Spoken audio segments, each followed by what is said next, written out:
So I'm Andrea. I am from Newark. I've been here for about 20 years now. Came from Brooklyn when I was very young. I am a community curator. I am a friend, a daughter, a cousin. I am a jack of all trades. Currently a fitness fanatic, and I am a phenomenal woman. Yep, so I came here. I went to school in Bloomfields, and then I did high school in North Newark. Did private school my whole life up until college. Um, Prior to my first year of college, when I went to Essex County College, I was very much quiet in the house, like very sheltered, and obviously very lonely, and like didn't really have much to do in Newark. I spent a lot of time with my cousins and stuff, like outside of the city, but not a lot of it was based here. Once I started my time at Essex County College, I'm gonna age myself, but it was in 2010. I started to kind of explore the area downtown, which is a very different downtown than we see today. But there was a burgeoning arts community, and I found that to be very interesting because I'm interested in art. When I started to kind of explore, finding community, finding people, like I said, I was very much by myself. Like I had friends and my family, but I felt very alone. I wanted to do things, and I also was still kind of mourning not having that experience to be in the place where I started my life. So I was just very not with like anything that was happening. And once I started to get into the space of like meeting people, and it was really important to meet people who were like different. So like, Jerry made his own clothes. Like, Akintola had his own style. Like Rodney, he was very like his clothes, like the way that he moved, the way that he talked, it was all very unique, and I had never really experienced that before. So to be in spaces with people who were being themselves and like very unapologetic about it definitely helped me understand that, I can be myself as well. There were, a few venues and spaces that we could go to. There was Skipper's Jazz Club, which was right across the street from Essex County College. There was the Art Kitchen, which was on Halsey Street. There was Gallery of Faro. There was Index Art Gallery. So there were a lot of different places, that were activating just the arts community, and I found it to be really interesting.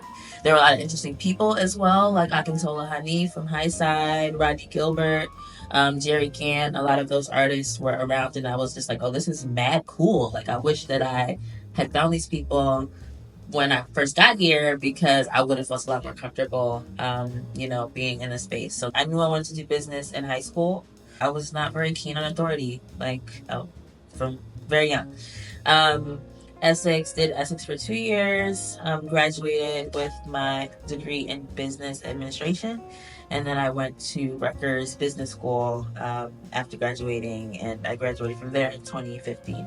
I didn't know what that meant or what it looked like because obviously entrepreneurship was a very different thing. There was no YouTube, there was no social media, so I didn't know what that looked like. I was just like, I know I want to do business because I don't really want to work for other people. In college, my friends started a nonprofit called Them Cloud Kids, where we mentored young people. We did open mics. We did like a Black Panthers free breakfast style program in the community.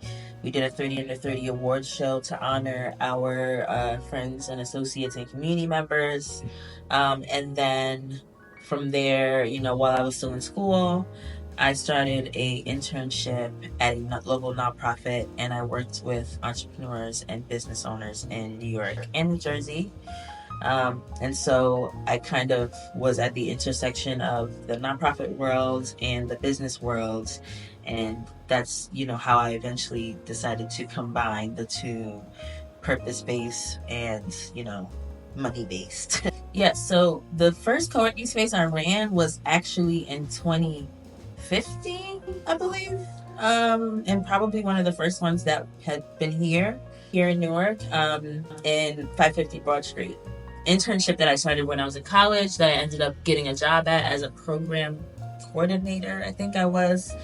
There was like a very small incubator space there with, local business owners, entrepreneurs, or whatever. So that was my first experience of like, oh, people are here, but it's not their office, but they need a space and like they're talking and meeting each other. And then as the city started to change, I realized, the concept was still kind of foreign because, again, it's like it wasn't something that was very common. The city started to change. I left that job. I started doing property management because I was, honestly, I just wanted to be nosy and talk to people who were buying properties because I'm like, well, I see things happening. I don't really know what's happening, but let me be in these spaces so I can at least get some knowledge and like meet people. So, when I got to Launchpad, I was just, I don't, I don't know what I was doing. I think I was a host at first, which is like someone who just helps clean up and like plan events and that type of thing. And that might have lasted all of 2 weeks before the person who was running the space was like, yeah, I'm out and you should do this. And that happens, and then I started to run the space. And while I was there, I started to kind of realize, like, okay, this is a little off. There are people here who are not from here. There are people here who are from here. The space is not really being curated in a way to kind of help everybody intermingle that well. And at the end of the day, if people are from different places, you need to kind of curate, or else people are going to butt heads. Mm-hmm. There's going to be things that you put any amount of people in a space, especially people who are trying to run business and stuff, things are going to happen. Mm-hmm. But then you put 60 to however many 80 people in a space, and you're definitely going to run into some things. There were microaggressions that started to come at me. Like I had someone walk in the space and ask for like the manager. And when it was mentioned that it was me, they started kind of look around to see if there was someone else that they could speak to. So things like that happened, and I was like, yeah, this is not gonna work. We need a space like this where we can actually feel safe, because I don't want anyone to come in here and not feel safe to be who they are, because we need to keep things down. So Akin was originally started to take over that space. And then we realized, okay, well, let's do some events to fundraise. And now what I'm looking at it as is a vehicle to help curate safe spaces for us. In the journey from not getting the space that we were in to not getting several spaces that we were going for, I realized that we are our own spaces. Where it started as, me being really gung-ho on finding a physical space, I'm now thinking of it as, we have a network of spaces like this one that we're in right now.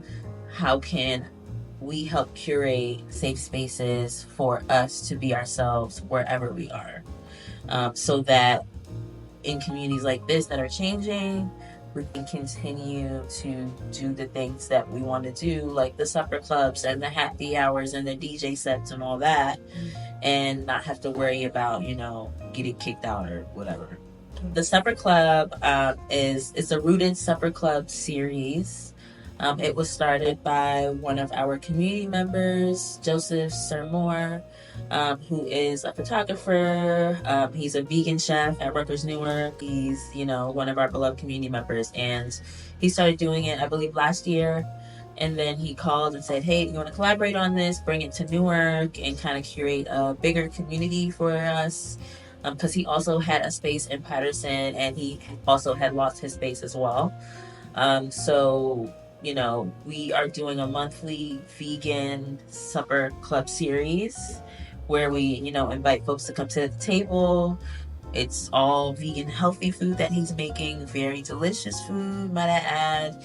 And we wanted to create a space for networking as well as for people to kind of experience an alternative palate So Pine Tar Co. is my consulting firm that I started in 2020.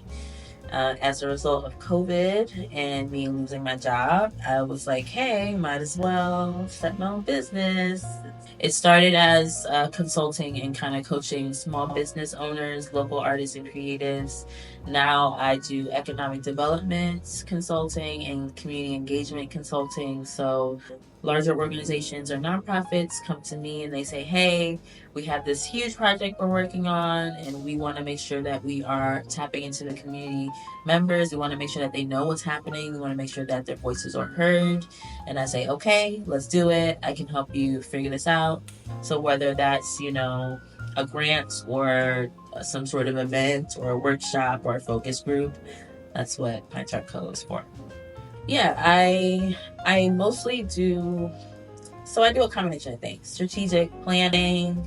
There's a little bit of coaching involved because I do like to push my clients to be innovative and kind of think outside of what they're used to.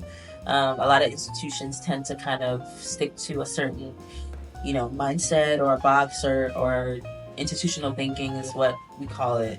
And I'd like to be a little bit innovative about that. I am actually at a crossroads in my career. One thing they don't tell you about starting a business is like you kind of just going with the flow a lot of the time. Like you really don't know what you are or what's going to happen anyways. All you can do is plan and, follow your plan, and things are going to go how they go. So my intention is to scale my business and to hire so that I can take on other projects and work in other cities and hopefully other countries as well. That's where I am with my career. I've kind of like hit a ceiling in the city that we're in, so I would like to grow in that way. A project that I was proud of that I wrapped in February of this year. I worked on the Affordable Connectivity Program with Invest Newark, which is our local economic development corporation. And we helped local residents get a discount on their internet access for either their mobile phone or their home internet, which is like very crucial in the city. I think 60% of residents were eligible for it. So that's a lot of people who needed, some sort of subsidy for their internet. And the program came about as a result of COVID because a lot of people were home who didn't have access to their internet. So like young people working from home and they couldn't get on Zoom to see, their teachers, that type of thing. So that was very rewarding. We also worked with the library, Newark Public Library, and she was able to help sign up a lot of people who were transitioning out of homelessness so that they can transition in their lives as well. So as much as the program didn't end, the way we wanted it to because of funding from Congress, we were still able to assist a lot of people and get them, a very good discount. And a lot of folks had free internet as well. My connection to Newark now, it's my home. My community is here and my family is here. I love it. I don't always love it. I think that it's a typical city life type of thing where it has its moments, but I do value our community, and I value the relationships that I have for people who express their appreciation for me and who I'm able to also do the same for. I would say to young people who are looking at me and saying, hey, I could do that, you definitely could. I would say that, don't let anyone tell you that you can't do something. Nothing is impossible. The people who have the most money in the world are winging it. Trust me, I know. So you're good. Like you can do whatever you want. You can climb any mountain. You can make as much money as you need to make. Just have integrity and use discernment in everything you do. Yeah. Yes. So you can follow Akin Worldwide. On our Instagram page is very active. AkinWorldwide.com. Pine Tart Co. on Instagram as well. And I have a LinkedIn. You can find me on LinkedIn if you want. I'm not as active on there, but I'm trying my best. I'm trying my best because the girls love LinkedIn. And yeah, LinkedIn, Instagram is the best. I also have my website that I keep pretty updated as well, printart.co. Hello, my name is Devonne, also known as Sophia's daughter. Thank you so much for watching this interview. Continue to support the wonder of the beautiful Brick City. Don't forget to support, fund, donate, connect with the wonderful activist, edifier, and amazing talent that is Andrea Cozier McLean. Shout out to Newark Stories for supporting and producing this project, and thank you so much to Bomb's production studio for having us. Keep your eyes out for more on the greatness of Newark. Have a great day.